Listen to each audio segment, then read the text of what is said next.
The single worst decision Netflix ever made was splitting itself in two. In July 2011, Netflix was the undisputed king of home entertainment.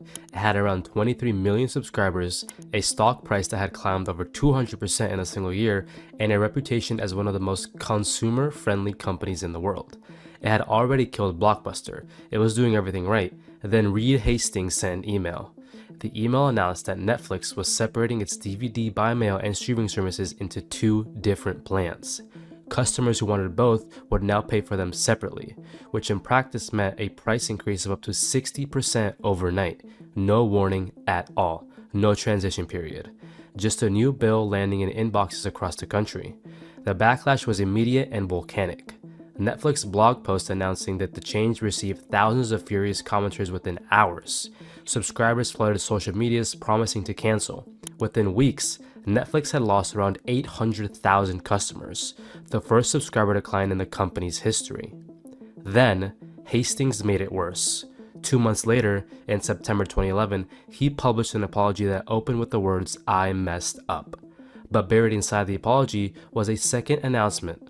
The DVD business would be spun off into a brand new company called Qwikster.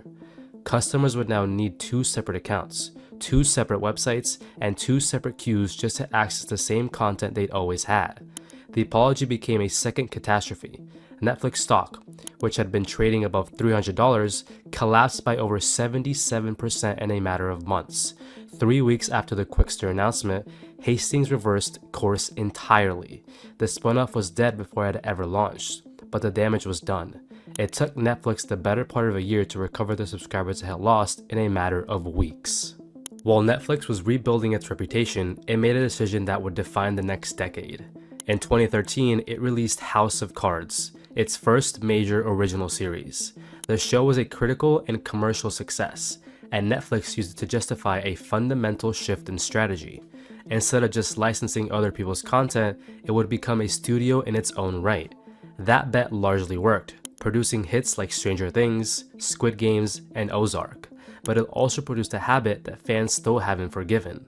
Netflix became notorious for canceling shows before they were finished. The most painful example was Mindhunter, developed by David Fincher and released in 2017. The show was a forensic psychological drama about the origins of criminal profiling inside the FBI. It held a 97% rating on Rotten Tomatoes and a 8.6 on IMDb. Fincher had a 5-season plan for the series. Netflix pulled the plug after 2. The reason was cost. The show was simply too expensive to produce relative to the number of viewers it attracted.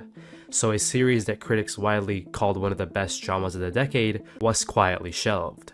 With its storylines unresolved and its ending unwritten, actors were released from their contracts. Fincher moved on to other projects, and the fans were just left alone. Mindhunter was the most high-profile case, but it was far from the only one. For example, The OA, 1899, Sense8, Santa Clarita Diet, The Society. The list of canceled Netflix originals with devoted fanbases runs into the dozens. Netflix co-CEO Ted Sarandos made things worse in 2022 when he publicly stated that Netflix had never canceled a successful show, a comment that landed badly given the amount of many canceled series that had strong critical scores and passionate audiences. What Netflix meant by successful was purely financial.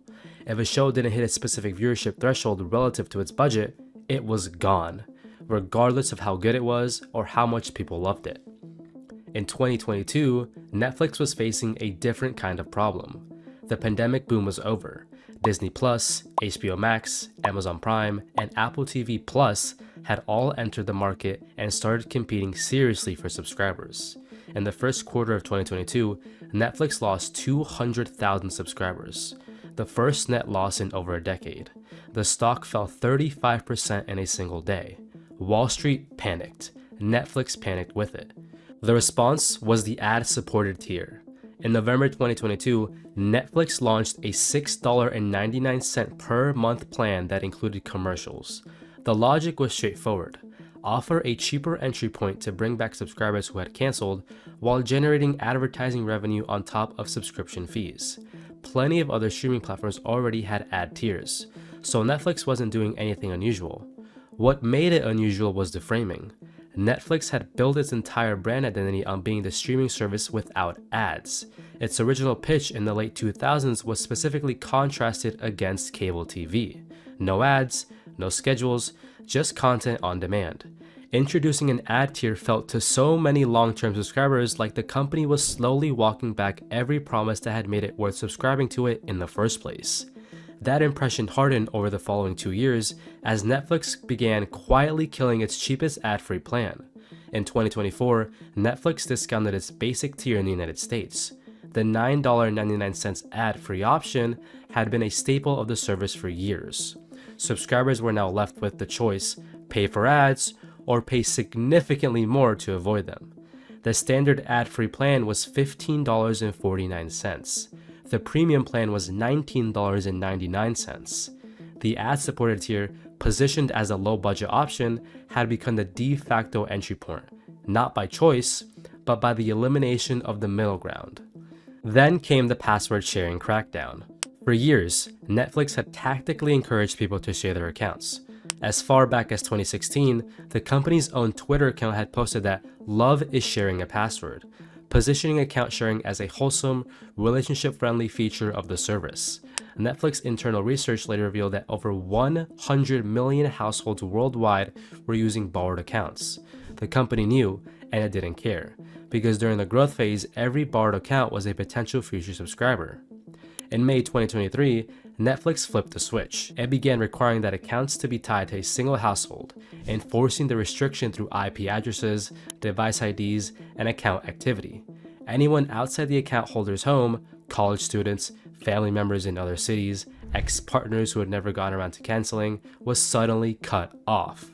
The rollout was chaotic. Netflix published guidances suggesting that it needed users to connect to their home Wi-Fi at least once every 31 days to stay verified, a rule that immediately drew out criticism from people who traveled for work, had multiple homes, or simply found the logistics absurd. Netflix removed the guidance and clarified it only applied to certain markets, but the confusion had already spread. The crackdown worked financially. Netflix added over 50 million new paying subscribers within 18 months of rolling it out. Revenue grew 15% in the first quarter by 2024. By any business metric, it was a success, but it permanently changed the relationship between Netflix and its users. The company had once called password sharing an act of love had turned it into a billing enforced problem, and the people who remembered the 2016 tweet were not going to forget it. By early 2026, Netflix had raised prices again. The premium 4K plan climbed to $26.99 per month. The standard ad-free plan hit $19.99. Even the ad-supported tier went up to $8.99. Loyal subscribers received emails thanking them for their years of loyalty before informing them that their bills were going up. One Reddit user, a subscriber since 2004, shared a screenshot of the email and described it as the most impersonal communication they'd ever received from a company they'd spent over 2 decades paying. Netflix is not going anywhere. It has 325 million subscribers, billions in revenue, and a content library that still produces genuine cultural moments. But the version of Netflix that existed in 2011, scrappy, consumer-obsessed, built on a genuine hatred of everything cable TV represented, is a different company from the one sending price increases emails to 20-year subscribers. It got where it is by promising something different. Whether it can keep enough of that promise to hold on to what it's built is the question it's still trying to answer. Hope you guys enjoyed. Thank you so much for watching. If you want another topic, just please let me know in the comments. Peace.